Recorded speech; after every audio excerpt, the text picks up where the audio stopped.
Hello guys, मैं Amit Sharma, Ambe study hub से। तो जैसे कि ये जो वीडियो है आज की, ये एनटीपीसी की होने वाली है। जैसे कि आप सभी को पता होगा, एनटीपीसी अभी 27 से लेके 13 तारीख तक फर्स्ट राउंड चला। तो इस फर्स्ट राउंड के माध्यम से मैंने पूरा डिटेल में इसका एनालिसिस किया है, सोचा, समझा और एक रणनीति तैयार की है। वो रणनीति जो भी बच्चा सेकंड या थर्ड राउंड में पेपर देने वाला है उसके लिए बहुत ही अच्छी हो सकती है, और इस स्ट्रेटजी से बच्चा एक ही बार में इसको क्रैक कर सकता है। जैसे कि आपको पता होगा, 35,000 प्लस वैकेंसी हैं और 1 करोड़ से भी ज़्यादा इसमें बच्चा अपीयर हो रहा है। तो जब पहले पेपर स्टार्ट हुए, यानी कि जब पहले दिन था 27-28 को जब पेपर था पहला, तो इतना लेवल लो था कि बहुत ही ज़्यादा, जिसमें 90 प्लस अगर आपने तैयारी की है तो अच्छे से आप अटेम्प्ट कर सकते थे, 90 प्लस मार्क्स गेट कर सकते थे। तो फर्स्ट ऑफ ऑल मैं उन व्यूअर से कहना चाहूँगा जो इस वीडियो को देख रहे हैं, अंत तक देखें तो सच में आपका माइंड एक सेट हो जाएगा, जिससे कि आप एक पूरी स्ट्रेटजी बना पाओगे कि एग्जाम को अटेम्प्ट कैसे करना है। मैं आपको पूरा का पूरा प्रोसीजर बताने वाला हूँ कि एग्जाम कैसे आ रहा है, कैसे अटेम्प्ट करना चाहिए, ताकि आप ज़्यादा सारा क्वेश्चन अटेम्प्ट कर पाओ। क्योंकि जैसे से पेपर होता गया वैसे से इसका पेपर का लेवल बढ़ता चला गया। मैं इसमें सारी की सारी स्ट्रेटजी बताऊंगा, तो प्लीज़ इसको ध्यान से देखना और अंत तक देखना, जिससे कि आपका दिमाग एक स्ट्रेटजी तैयार हो सके। मेरा ये वीडियो देने का मकसद यही है कि आप लोग अपना माइंड सेटअप कर सके। मैं कभी कभी आता हूं, लेकिन एक राइट स्ट्रेटजी के साथ आपके लिए वीडियो तैयार की है, ताकि ये वीडियो ज़्यादा से ज़्यादा बच्चों को शेयर की जा सके, ताकि बच्चे गोल तैयार कर सके। क्योंकि बच्चे तैयारी कर रहे हैं लेकिन बच्चों को स्ट्रेटजी नहीं बना पा रहे हैं, जिससे कि बच्चे बीच में ही फंस जा रहे हैं और एंड तक नहीं पहुंच पा रहे हैं, जिससे कि वो कम ही अटेम्प्ट कर पा रहे हैं। और कोई बच्चा 90 अटेम्प्ट कर पा रहा है, मैं बताता हूँ 90 कौन अटेम्प्ट कर रहा है। तो गाइस, मैंने जैसे डेली एनालिसिस देखी, 27, 28, 29, 30, बीच में 2-3 दिन का गैप हुआ, 1 तारीख को नहीं था पेपर, 30, 31 तारीख को कोई शिफ्ट का पेपर नहीं था। तो उस स्ट्रेटजी के हिसाब से मैंने एक स्ट्रेटजी बनाई है। पहले मैं बताना चाहूंगा कि कौन कौन से ऐसे क्वेश्चन हैं जो बार बार रिपीट हो रहे हैं। तो उस टॉपिक को आप अच्छे से पढ़ लें, उससे क्वेश्चन आए ही आए हैं, घुमा फिरा के वही क्वेश्चन रिपीटेड हुए हैं। तो सबसे ज्यादा जो क्वेश्चन आए हैं, एक तो तुम्हारा जितने भी ऑर्गेनाइजेशन है, जितने भी संगठन है, इससे हमेशा क्वेश्चन आया ही आया है।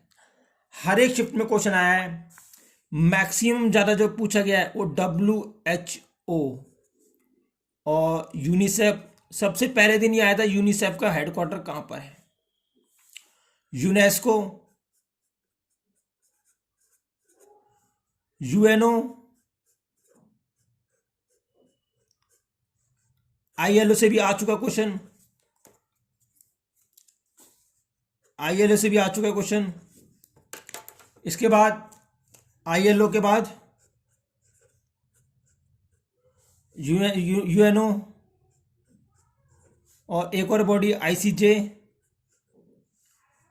इसके अलावा कुछ एशियन के हैं जो इंपॉर्टेंट रहने वाले हैं, जैसे बिमस्टेक,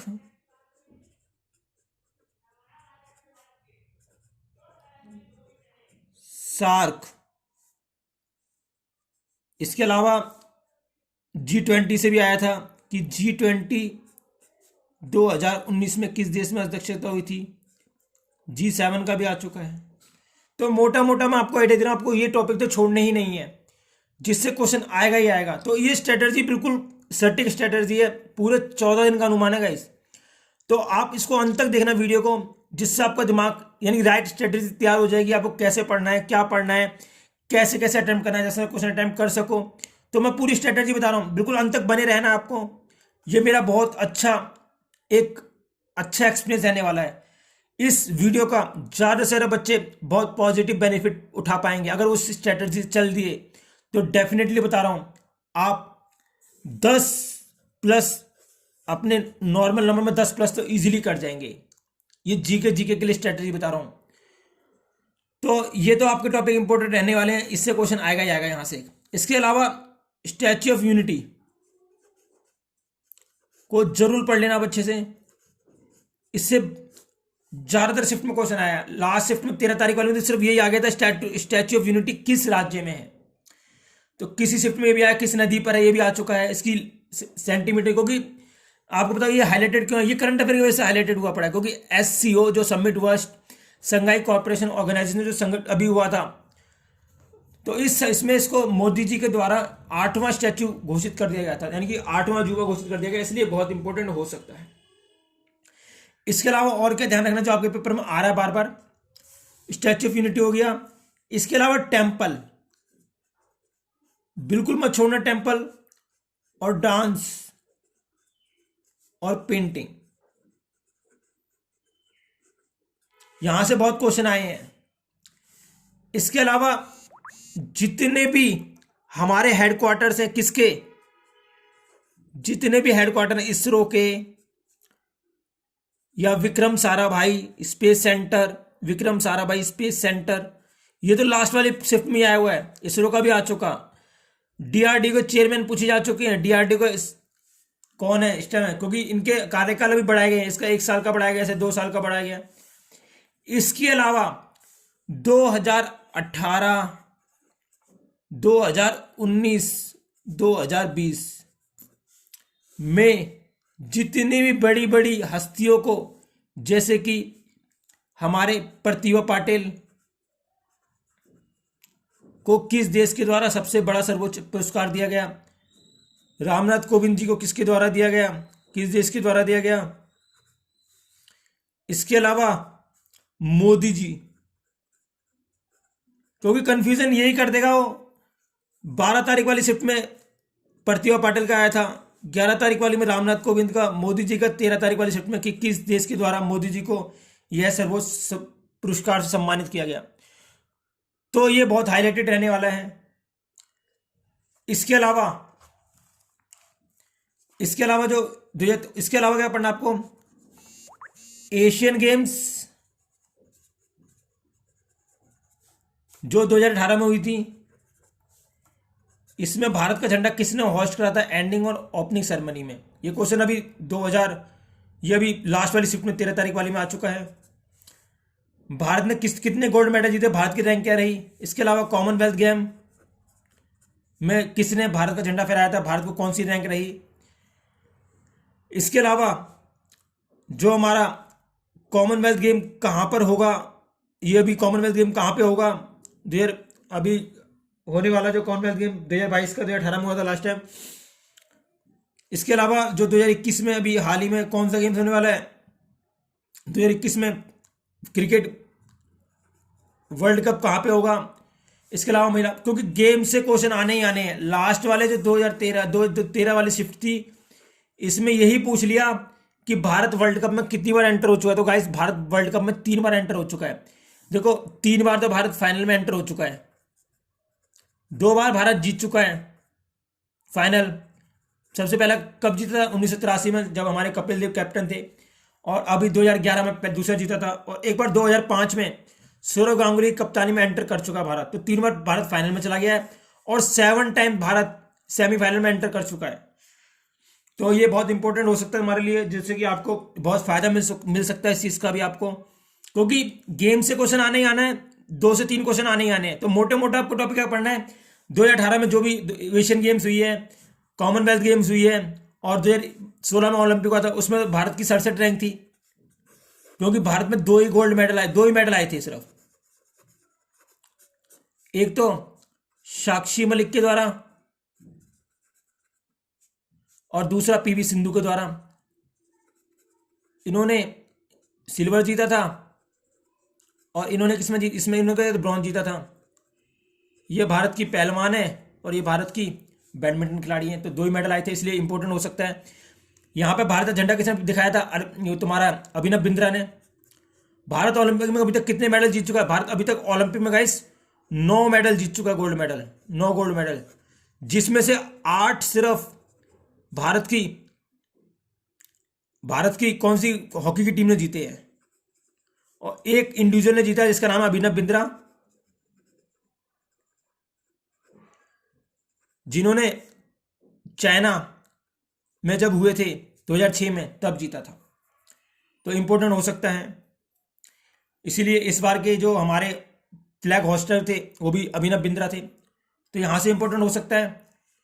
इसके अलावा क्या पढ़ना आपको, इसके अलावा अगर आप हिस्ट्री की बात कर लें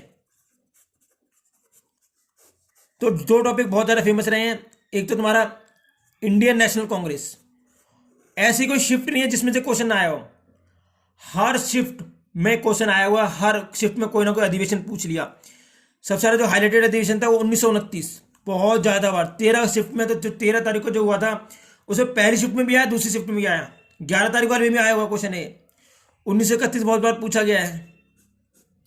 भारत के फर्स्ट मुस्लिम पूछ लिया कि किस की अध्यक्षता में थे। तो आईएनसी से क्वेश्चन बनना ही बनना है, तो इससे तो बिल्कुल छोड़ना मत, आईएनसी को अच्छे से पढ़ लो। इसके अलावा आपको गांधी जी के बारे में जरूर पढ़ना है। गांधी जी से बहुत क्वेश्चन आए, क्योंकि हाल ही में 9 जनवरी को भारतीय प्रवासी दिवस बनाया गया है। भारतीय प्रवासी दिवस जैसे आपको पता होगा 2003 में सबसे पहली बार बनाया गया है, और 2003 में पहली बार न्यू दिल्ली में बना था। और 2020 का भी पूछ सकता है, 2020 का वाराणसी में बनाया गया था, 2020 का वाराणसी में बनाया गया था। और 2021 का कहां पर बनाया गया, इस बार भी न्यू दिल्ली में बनाया गया है। तो इसकी जो थीम थी आत्मनिर्भर भारत में यूथ का योगदान था, तो ये आ सकती है। इसके अलावा क्या दिन जो डे है, डे भी लिमिटेड इन्होंने दिए हैं। सबसे ज्यादा जो बार बार रिपीट हुआ है वो कौन सा डे रहा है, 24 अक्टूबर यूएनओ डे। 8 मार्च वुमेन, और जैसे आपको पता होगा 12 जनवरी को बनाया गया अभी हाल ही में यूथ डे, तो इंपॉर्टेंट हो सकता है। 4 जनवरी को ब्रेल डे, 1 जनवरी को फैमिली डे, और कौन सा ज़्यादा रहा है 30 अक्टूबर, और इसमें कौन था यूनिटी डे, एकता दिवस। और 23 मार्च ही पूछा था एक शिफ्ट में, तो जिसमें क्या था मार्टर डे। तो इसके अलावा थोड़े से और इंपॉर्टेंट है, मैं अगली वीडियो में आपको बता दूं कौन कौन से डे और इंपॉर्टेंट हो सकते हैं। इसकी मैं अलग से वीडियो दे दूंगा, कोई दिक्कत नहीं है। बट डे का तो आपको पता है लिमिट नहीं है, लेकिन मैंने ये बताया जो बार बार रिपीट हुए हैं, जिसमें से आपका 24 अक्टूबर वाला दिन अभी हाल ही में आया, 13 वाली शिफ्ट में था ये, यूथ वाला आ सकता है। और 9 जनवरी को भारत लौटे थे गांधी जी। इसके अलावा 1 जुलाई को डॉक्टर डे होता है और सीए डे भी होता है। किसका बनाते हैं, जो हमारे सेकंड सीएम थे बंगाल, उनकी याद मनाते हैं ये डे, डॉक्टर डे। इसके अलावा 29 अगस्त इंपॉर्टेंट हो सकता है आपका, क्योंकि खेल दिवस मनाते हैं, खेल दिवस, तो ये इंपॉर्टेंट हो सकता है 29 अगस्त। इसके अलावा जो और 22 फरवरी हो सकता है, इसमें क्या साइंस डे मनाते हैं, 28 फरवरी जिस साइंस डे मनाते हैं। सीवी रमन जो कि हमारे पहले फिजिक्स में नोबेल प्राइज प्राप्त करने वाले व्यक्ति थे। तो ये रहा थोड़ा सा। और इसके अलावा क्या पढ़ना है, हिस्ट्री में आपको ये 2 टॉपिक पढ़ने हैं। इसके अलावा एक टॉपिक जरूर पढ़ लेना। क्या टॉपिक ये है कि जितने भी, जैसे मान लो मैथ के पिता कौन है, father of mathematics, Albert Einstein को बोल देते हैं, क्योंकि इनके द्वारा ही। Father of biology Aristotle, father of economics Adam Smith, father of geology Aristotle, father of polity Aristotle, और कौन रह गया, father of chemistry Lavoisier. Father of modern periodic table Henry Moseley. मैं आपको रफली बता रहा हूँ, एक आइडिया दे रहा हूँ आपको कैसे कैसे क्या करना है। एक मेरी कोई एकदम एक्यूरेट रहेगा, बहुत हेल्प मिल सकती है, इसलिए बोल रहा हूँ बिल्कुल अच्छे से देखें इसको, बहुत इंपॉर्टेंट वीडियो रह सकती है। हेनरी मोजले। और इसके अलावा ये हो गया। इसके अलावा और क्या क्या हो सकता है आपके लिए इंपॉर्टेंट, जो जो रिपीटेड क्वेश्चन मैं आपके लिए वो बता रहा हूँ बार बार, ये बार बार रिपीटेड रहे हैं, जिससे कि आप स्ट्रेटजी बना सकते हो। इसके अलावा और आपको करना क्या है, इसके अलावा आपको ये करना है कि आपको कैसे एंटर होना है, कैसे क्या करना है, आपकी राइट स्टडी। देखो मैं आपको बता रहा हूं पेपर कैसा आ रहा है।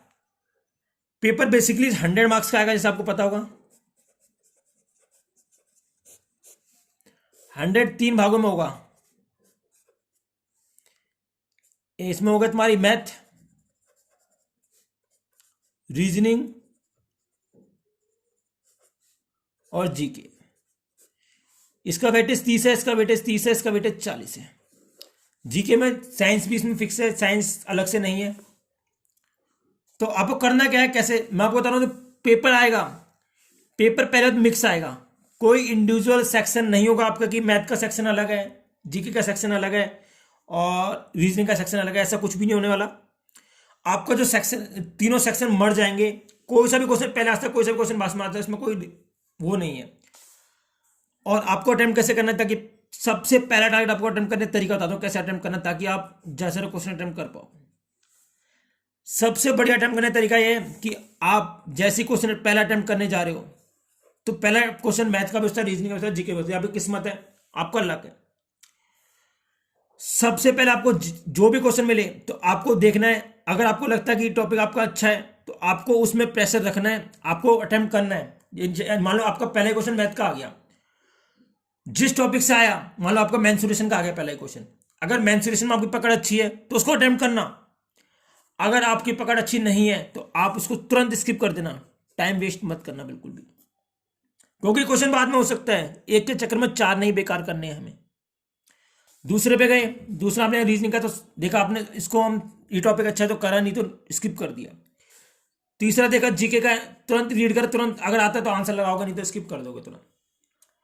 तो इससे क्या स्ट्रेटेजी रखनी है, स्ट्रेटेजी रखनी है, पहले आपको 100 तक पहुंचना है किसी भी तरीके से, जल्दी से कम टाइम में आपको 100 क्वेश्चंस विजिट कर लेने हैं। जब आप 100 विजिट कर लोगे तो आप देखना कि आपने कितने अटेम्प्ट किए। अगर मान लो आपने 100 क्वेश्चन विजिट करते समय आपने 40 अटेम्प्ट कर लिए और आप 40 मिनट लिया आपने, तो आपके 50 मिनट सेव हो गए। जब 50 मिनट सेव हो गए तो आप बिल्कुल एग्जैक्ट, आप जो जो क्वेश्चन आते हैं वो दूसरे टाइम में कर लो, जिनमें टाइम कम लगे। तो आपने दूसरे टाइम में विजिट करके, दूसरे टाइम में विजिट करा, मान लो आपने 20 क्वेश्चन और कर लिए, आप 25 मिनट में 20 क्वेश्चन और कर गए, 40 और 20 60 हो गए।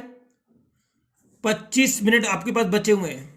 इस 25 मिनट में अगर आपने 15 क्वेश्चन या 20 क्वेश्चन के आसपास लगा लिए तो आपके 20 और 15 20 80 करीब हो जाएंगे। तो 80 question it will be enough for getting cut off marks in NTPC. बच्चे बोल रहे 95 करके आ रहे हैं, 100 करके आ रहे हैं। गाइस, करना इज नॉट अ मैटर। करने को आप 100 अटेम्प्ट कर सकते हो। मैटर ये करता है आपको कट ऑफ में नाम लेके आना है। उसके लिए टारगेट ये होना चाहिए कि हमें पहली बात पूरा पेपर अटेम्प्ट नहीं करना, होल पेपर अटेम्प्ट नहीं करना। दूसरा, हमें जितना भी अटेम्प्ट करना है एक्यूरेसी को ध्यान करते हुए रखना है। 100% एक्यूरेसी मैं मानता हूं नहीं आ सकती, क्योंकि जब माइंड प्रेशर में होता है तो वहां पर सोचने की तरीका ही वहां पर बदल जाता है। तो 100% एक्यूरेसी नहीं आ सकती, इस बात को माना जा सकता है। But try to visit only those question who will be get maximum marks, जिसमें हम ज्यादा मार्क्स प्राप्त कर सकें। माना वहां पे सारे क्वेश्चन इक्वल मार्क्स के होंगे, बट जहां पर हमें अच्छी से अच्छी एक्यूरेसी दिखाई दे रही हो और हमारा टॉपिक अच्छा कवर हुआ हो, क्योंकि पेपर का लेवल हार्ड भी नहीं है और इजी भी नहीं है। अब पेपर का लेवल मॉडरेट हो चुका है। मॉडरेट मींस आपको मैथ और रीजनिंग को सॉल्व करने में टाइम देना ही पड़ेगा, आप डायरेक्ट आंसर नहीं निकाल सकते, क्योंकि वहां पर जो क्वेश्चन के आंसर भी दे रखे हैं उसमें भी कंफ्यूजन होनेगी, उसमें भी कंफ्यूजन हो सकती है, क्योंकि कहीं कहीं ऐसा भी दे रखा है उन्होंने 30 और 120, जिससे कि आप कंफ्यूज जाओगे, क्योंकि क्वेश्चन आपको बहुत अच्छे से रीड करना है और बहुत अच्छे से आंसर लगाना है, क्योंकि वहां पे क्वेश्चन का तरीका बिल्कुल उन्होंने ऐसा तरीका डाला जिससे कि बच्चा कंफ्यूज होगा, ऑप्शन भी उन्होंने ऐसे डाले जिससे बच्चा कंफ्यूज होगा ही होगा, अच्छे से अच्छा बच्चे कंफ्यूज हो सकते हैं। तो स्ट्रेटजी यही रखनी है हमारे को, वही क्वेश्चन करने हैं जिसमें हम अच्छे से पॉजिटिव थिंक रखते हैं, जिसमें हमारा टॉपिक अच्छा कवर हुआ पड़ा है। इसी तरीके से आप टेक्निक से आप क्वेश्चन अटेम्प्ट करोगे तो डेफिनेटली बोल रहा हूं, वहां पे 70 क्वेश्चन कहीं नहीं छोड़ोगे। अगर 70 क्वेश्चन आपने अटेम्प्ट करे हैं, 70 में से आपके 60 और 62 क्वेश्चन ठीक हो जाते हैं, तो 95% प्लस आपके चांस हो जाएंगे, आप शॉर्टलिस्टेड हो जाओगे। क्योंकि डिपेंड करेगा कि आपका जो शिफ्ट का पेपर आया है वो कैसा रहा, क्योंकि शुरुआत के जो शिफ्ट के पेपर हैं वो गाइस 80 प्लस कट ऑफ वाले थे, उसके हिसाब से 80 प्लस कट ऑफ आ सकती थी। बट जैसे जैसे 4 तारीख आती गई, 4 जनवरी के बाद जैसे जैसे शिफ्ट आती गई, इन्होंने पेपर का लेवल बढ़ाते चले गए, बढ़ाते चले गए, बढ़ाते चले गए।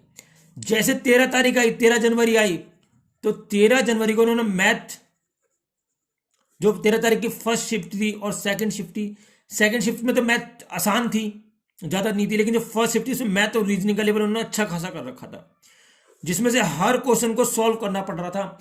ऐसा कोई क्वेश्चन नहीं था जिसमें आप एकदम एग्जैक्ट आंसर बहुत कम टाइम में लगा दो, यानी बिना किसी कैलकुलेशन के आप आंसर थे।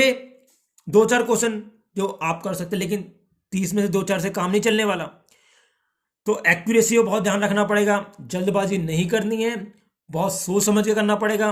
तो राइट स्ट्रेटेजी यही हो सकती है जिससे कि आप ज्यादा सारा क्वेश्चन अटेम्प्ट कर सकते हो, एक्यूरेसी भी अच्छी ला सकते हो। ये मेरी सोची समझी 15 दिनों की पूरी एनालिसिस के बाद यह वीडियो बनाई गई है। तो मैं यही चाहूंगा ज्यादा सारे बच्चे इसको देखें, जिससे कि अपना माइंड सेट कर पाएं। और मैंने कुछ चुनिंदा टॉपिक दिए हैं, ये आपके 4 से 5 क्वेश्चन यहां से आएंगे ही आएंगे, जो कि बार बार रिपीट हो रहे हैं, तो इनको बिल्कुल भी नहीं छोड़ने का, क्योंकि 4-5 नंबर बहुत होते हैं किसी कंपटीशन एग्जाम के लिए। अगर आपको कुछ भी चीज की रिक्वायरमेंट है इस पेपर से रिलेटेड, अगर आपको कुछ भी पूछना है, कुछ भी क्वेरी है, कैसे अटेम्प्ट करना है, कौन सा पोर्शन में कहां से पढ़ लें, तो गाइस मैं डेफिनेटली आपकी हेल्प करने के लिए तैयार हूं। आप कमेंट सेक्शन में आपका अपना व्यू दे सकते हैं, अपनी रिक्वायरमेंट पूछ सकते हैं, जिससे कि मैं आपकी ज़्यादा से ज़्यादा मदद कर पाऊँ। मुझे बहुत अच्छा लगेगा कि आप इसको देखो, इसका फ़ायदा उठा पाओ। मैं यही चाहता हूँ एक ह्यूमैनिटी के नाते कि ज़्यादा से ज़्यादा बच्चे इसको देखें, जिससे कि आप लोगों को एक राइट स्ट्रेटजी बन पाए एनटीपीसी को लेकर। क्योंकि डिफरेंट यूट्यूब पर चैनल पे आप देख पा रहे हो 90 प्लस, 85 प्लस, 88 प्लस। मैं डेफिनेटली चैलेंज करके बोल सकता हूं, जो 88, 90 प्लस करके बोल के आ रहे हैं, उनके नंबर 60 भी नहीं आने हैं, क्योंकि पेपर का लेवल वो नहीं है जिससे कि आप क्वेश्चन पढ़ा और आंसर लगा दिया। तो गाइस 100 क्वेश्चन 90 मिनट। दूसरी बात माइंड प्रेशर। तीसरी बात जो वहां पर स्टूपनेस हो रही है, क्या बार बार चेकिंग करना, बार बार आपकी फोटो खींचना, अब बार बार लेफ्ट थंब इंप्रेशन फलाना ढिगना। क्योंकि मेरे एक बच्चा था दीपक, जिसने ये जिक्र करा कि भैया वहां पर टाइम बहुत बेकार कर रहे हैं, उसका इतना अच्छा बेस था, उसके बावजूद भी वो 60-66 नंबर ही कर पाया। तो इससे मैं लगा सकता हूं कि जो 90 बोल रहे हैं वो बेवकूफ़ीपंती कर रहे हैं, इससे आप बिल्कुल ही बाहर हो जाओगे, कंपटीशन में नहीं हो। तो मैं सभी जितने भी मेरे स्टूडेंट हैं, प्लीज़ इसको देखे जा सारा, जिससे कि आपको एक स्ट्रेटजी बनाने में बहुत मदद मिल सके। तो अगर आपको कोई भी रिक्वायरमेंट है, कुछ भी इससे रिलेटेड पूछना है, टीपी से रिलेटेड, आप कमेंट सेक्शन में मेरे से पूछ सकते हैं। तो आज के लिए इतना ही, धन्यवाद, थैंक यू।